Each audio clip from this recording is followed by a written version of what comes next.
സ്വകാര്യ മേഖലയുടെ വിഷയം വളരെ സീരിയസ് ആണ്. ഏതെങ്കിലും രീതിയിൽ സൊല്യൂഷൻ സർക്കാരിന് കാണുമെന്ന കാര്യത്തിൽ ആർക്കും സംശയമില്ല. പക്ഷേ ആ സ്വകാര്യ മേഖല എങ്ങനെ അഡ്രസ് ചെയ്യാം? നേരത്തെ ടോം സാർ ഒരു ക്രിയേറ്റീവ് ഒരു ഐഡിയ പറയുന്നുണ്ട്. അതായത് ഏതെങ്കിലും രീതിയിൽ KSRTCക്ക് ഇവരോട് സഹകരിക്കാൻ കഴിയും, ഇവരുടെ ബസ് കയറ്റിയിടാൻ കഴിയും. അറിയുമെന്നറിയില്ല, ഒരു പോളിസി ഡിസിഷനാണ്. ദീപ്തി മാഡം അടക്കമുള്ള നേതാക്കളാണ് തീരുമാനം എടുക്കേണ്ടത്. ഇവരോട് കോഓപ്പറേറ്റ് ചെയ്യുക. അതായത് KSRTC ഒരു ബസ് ഓടിക്കുന്നതിന്റെ പകുതി റേറ്റിലാണ് അല്ലെങ്കിൽ പകുതി കോസ്റ്റാണ് സ്വകാര്യ മേഖലയിലാകുന്നത്. അപ്പോൾ ഏതെങ്കിലും രീതിയിൽ ഇവരോട് കൊളാബറേറ്റ് ചെയ്യാൻ കഴിയുമോ? ഏതെങ്കിലും ഒരു നൂതന മോഡൽ ഡെവലപ്പ് തൊഴിലാളികളില്ലാതാവും.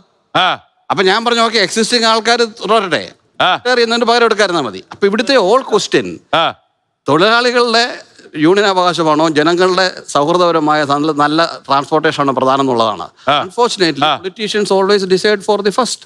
അവർക്ക് യൂണിയൻ ആണെന്നില്ല, അവരെല്ലാം അതുവഴിയല്ലേ വളർന്നേക്കുന്നേ. എല്ലാവരും ജോലി എന്ന് പറഞ്ഞു. എത്ര പേരാണ് ടൈം ഓഫീസ് എന്ന് പറഞ്ഞുകൊണ്ടിരിക്കുക? അവിടെ ഒന്നും ആരും ജോലി എടുക്കുന്നേ ഇല്ല. ഞാൻ തുറന്നു പറയാം, റിട്ടയർ ചെയ്തുകൊണ്ട് പറയാലോ. അല്ല, ഈ പ്രയോറിറ്റി സാർ പറഞ്ഞ പോലെ പ്രയോറിറ്റി ജനങ്ങൾക്ക് തന്നെ കൊടുക്കണം.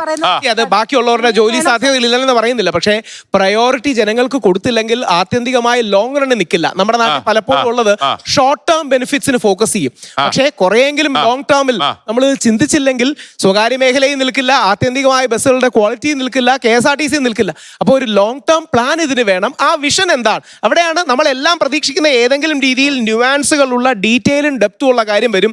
പുതിയ എന്തെങ്കിലും സമ്പ്രദായങ്ങൾ, CP ജോൺ സാർ അടക്കം, അതൊരു എക്കണോമിക്സിൽ വിദഗ്ധനാണ്, നമുക്കെല്ലാം അറിയാം, പ്ലാനിംഗ് ബോർഡിലടക്കം ഇരുന്ന വ്യക്തിയാണ്.